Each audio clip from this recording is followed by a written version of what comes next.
Inilah sekelumit kisah Cikung Hofo atau Buddha Hidup Cikung dan 27 nasihat kehidupan.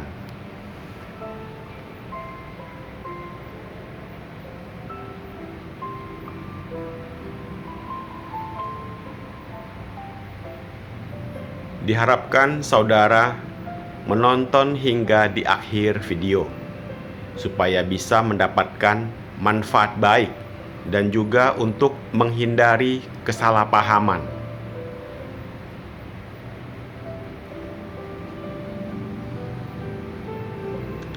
Cikung Hofo adalah seorang pendeta Buddha dari aliran Tiantai yang hidup pada zaman dinasti Song pada tahun 960 sampai 1279 Masehi.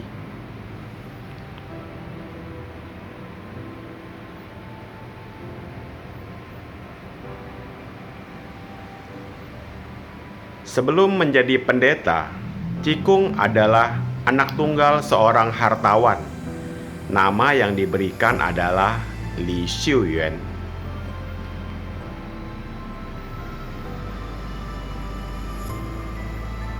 Li Xiuyuan akhirnya ditahbiskan menjadi pendeta di kelenteng Lingyunshi di tepi telaga Shihu di kota Hangzhou dan bergelar Taoci.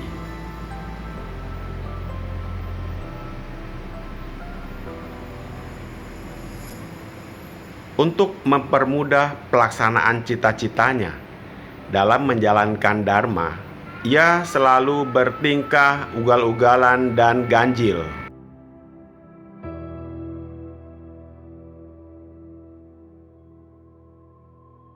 Kegemarannya adalah minum arak dan makan daging anjing. Memiliki watak yang mulia, jujur, jenaka, ringan tangan dalam membantu orang-orang yang menderita. Yang dimusuhinya terutama adalah pembesar-pembesar yang sering menyalahgunakan kekuasaannya sewenang-wenang terhadap rakyat jelata dan orang-orang kaya yang jahat dan kikir.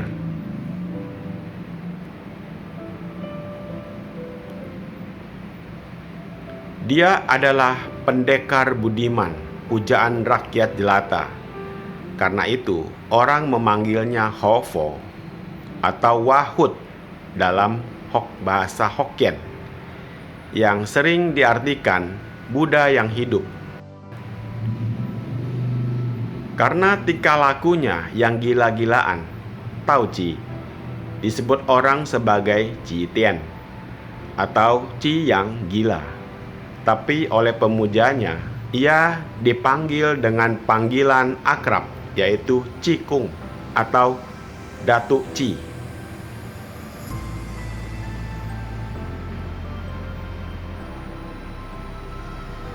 Cikung menurut sebuah novel Cikung Chuan atau Kisah Cikung adalah penitisan dari Xianglong Zunzi atau Hang Liong Zunjia dalam bahasa Hokkien, salah seorang dari 18 lohan.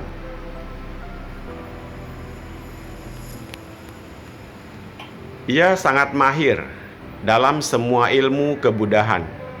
Semboyannya adalah semua ajaran itu berpokok di dalam batin. Ia tidak memperdulikan tata cara yang bersifat semu. Satu-satunya benda yang akrab dengannya adalah kipas yang sudah butut dan pasangan sepatu rusak.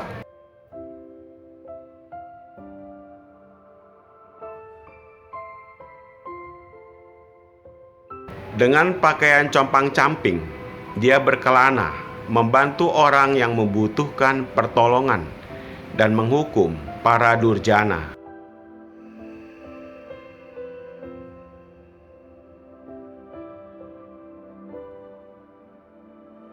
Sebab itu, di kalangan Buddhis, dia dikatakan atau dianggap seorang Buddha yang meskipun tidak berpantangan dalam hal makanan, tetapi dia suci.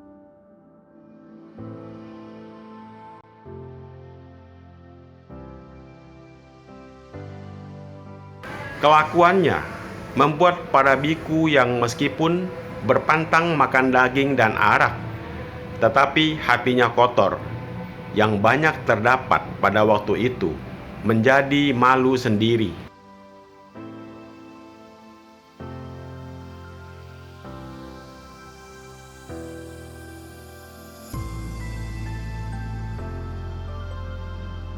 Kisah Dewa Cikung banyak sekali dan asing sampai sekarang. Inilah 27 nasihat suci Cikung yang bagus untuk dijadikan perenungan.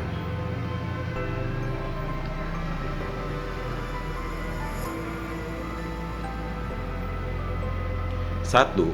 Seluruh kehidupan telah diatur oleh penguasa. Apakah yang mau dimohon?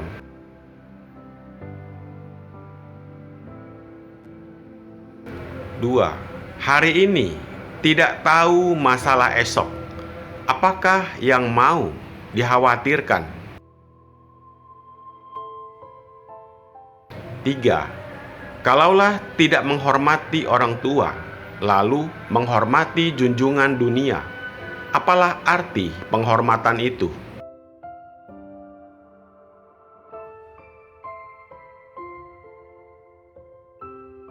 4. Kakak adik adalah bersaudara. Apalah yang perlu diperebutkan?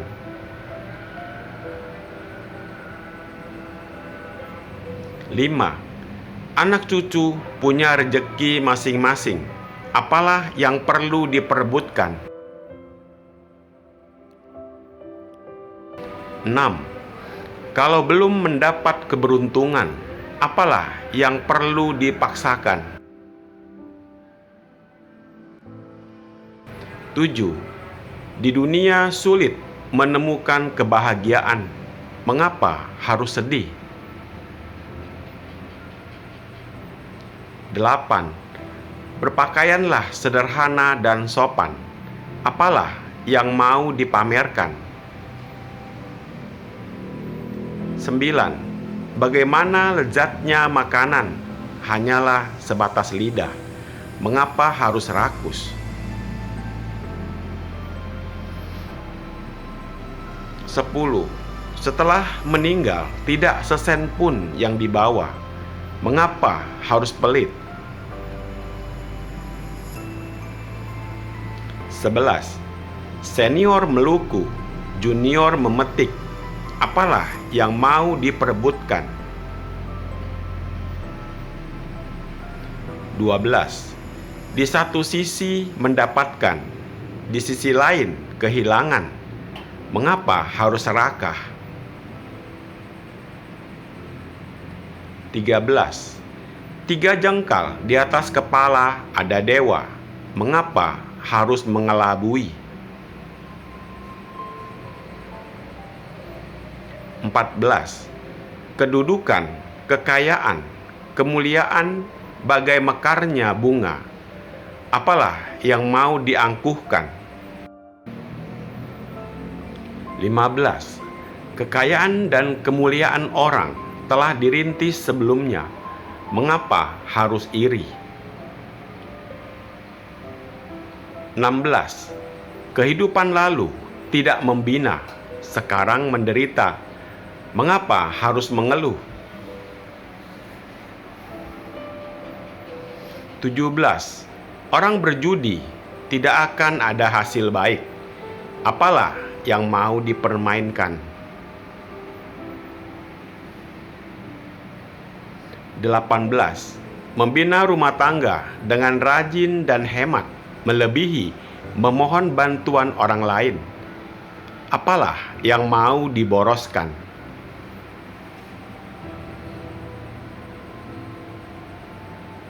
19. Kalau saling membalas dendam, kapanlah akan berakhir?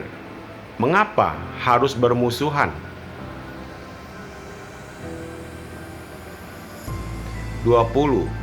Masalah dunia bagaikan bermain catur. Apalah yang mau diperhitungkan? 21. Orang pintar ada kalanya disesatkan oleh kepintarannya. Mengapa harus licik? 22. Berdusta akan mengikis habis rejeki hidup. Mengapa harus berdusta? 23.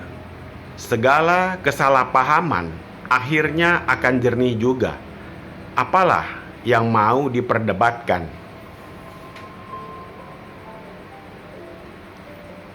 24. Tiada seorang pun yang bebas dari masalah. Mengapa harus menyalahkan? 25. Goa nurani di dalam hati manusia, bukan di gunung. Apalah yang mau dicari? 26. Menipu orang adalah petaka. Memaklumi orang adalah berkah. Apalah yang mau diramalkan? 27. Sekali ajal menjemput, segala akan berakhir. Apalah yang terus disibukkan? Untuk keterangan tambahan yang meluruskan perihal cikung, memakan daging dan meminum arak, penjelasannya adalah sebagai berikut. Sebenarnya, di saat cikung memakan daging itu, di saat sebelumnya adalah sayuran yang telah dirubah secara gaib oleh kesaktiannya. Sehingga yang dilihat oleh mata awam dan orang lain itu tampak bagai daging atau daging paha anjing.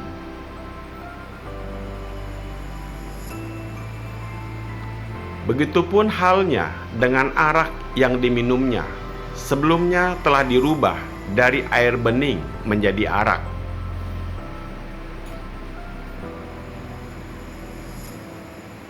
Dikarenakan mata awam umat manusia biasa yang terbatas, sehingga tidak dapat melihat yang sebenarnya di balik yang tampak nyata.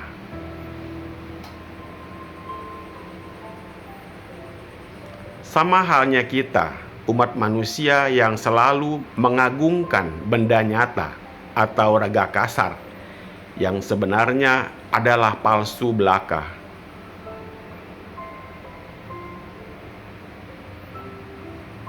Sedangkan diri sejati atau lingsin dianggap sesuatu yang tidak ada atau hayal belaka, dikarenakan tidak tampak oleh mata.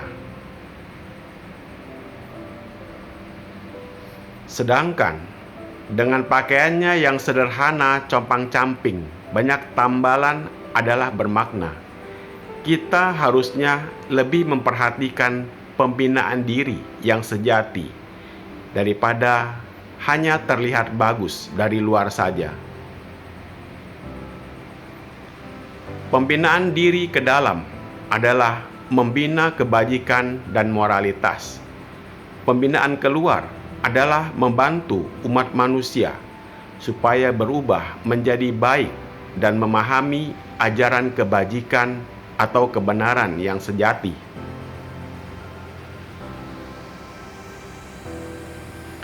Menegakkan diri sambil menegakkan orang lain, menyempurnakan diri sambil menyempurnakan orang lain.